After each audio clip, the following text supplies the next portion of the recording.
En fait, lorsqu'il existe de nombreux sarcoïdes, lorsqu'ils sont multiples sur un même animal et de types différents, le diagnostic est assez aisé sur le plan clinique. Il existe donc différents types de sarcoïdes. Ils peuvent se présenter dans leur forme occulte comme une simple dépilation. Ils peuvent se présenter également selon une forme verruqueuse, et cela ressemble beaucoup à une verrue, mais beaucoup plus grosse. Ils peuvent se présenter également sous forme nodulaire, sous forme fibroblastique, ou alors sous forme mixte, qui est la coexistence d'une forme verruqueuse et fibroblastique. Enfin, il existe des formes malignes, extrêmement rares et particulièrement envahissantes.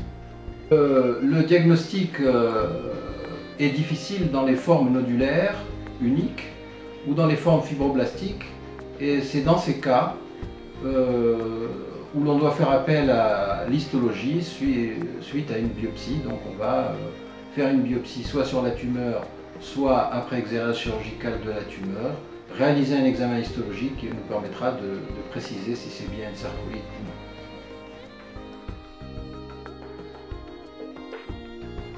En fait, les sarcoïdes ne tuent pas les chevaux, ce ne sont pas des cancers à proprement parler, puisqu'ils restent localisés à la peau et n'ont pas tendance à métastaser à d'autres organes. Cependant, ils présentent certaines caractéristiques des cancers dans la mesure où le pouvoir invasif local est très important. Il est donc exceptionnel que la vie de l'animal soit mise en danger, mais sur des formes très évoluées, on peut avoir une anémie profonde, et parfois ça peut devenir tellement gênant sur le plan esthétique et fonctionnel que malheureusement on est obligé de recourir à l'euthanasie pour des raisons humanitaires. Pendant longtemps, on a pensé que les formes d'évolution lente, qui sont les formes occultes et les formes verruqueuses, nécessitaient plutôt une surveillance qu'un traitement énergique ou précoce. On est un petit peu revenu sur cette attitude et on a tendance à traiter le plus précocement possible, car ces formes lentes sont susceptibles d'évoluer vers des formes beaucoup plus agressives, et par ailleurs, plus le traitement est réalisé précocement, plus les lésions sont petites et plus on a de chances d'obtenir un succès thérapeutique.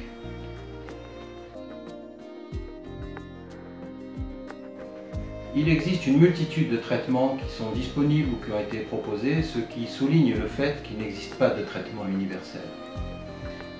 Certains traitements sont très efficaces, comme la radiothérapie, mais qui nécessite un investissement coûteux et qui s'accompagne également de contraintes réglementaires, ce qui fait que la radiothérapie pour les tumeurs cutanées chez les équidés n'est pas disponible actuellement en France. Parmi les traitements conservateurs, il existe également la chimiothérapie locale qui donne d'excellents résultats, que ce soit par injection intratumorale d'émulsion à base d'une substance anticancéreuse comme la cisplatine, par l'implantation de billes de cisplatine ou encore par électrochimiothérapie qui va optimiser la chimiothérapie. Il existe également des traitements locaux. Ces traitements locaux sont assez nouveaux et certains sont assez efficaces, mais ils sont longs.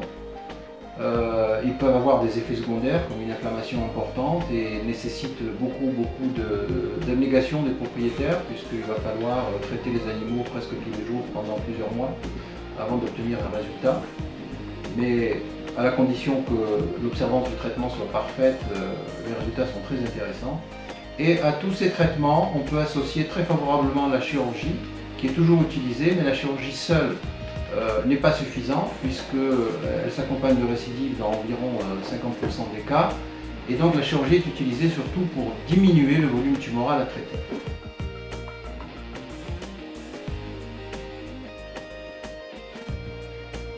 Il n'y a pas d'effet secondaire à proprement parler avec la chimiothérapie chez le cheval, puisque nous parlons de tumeurs cutanées et la chimiothérapie est réalisée localement. Donc les quantités utilisées sont infimes, ce qui est très différent de la chimiothérapie par voie générale.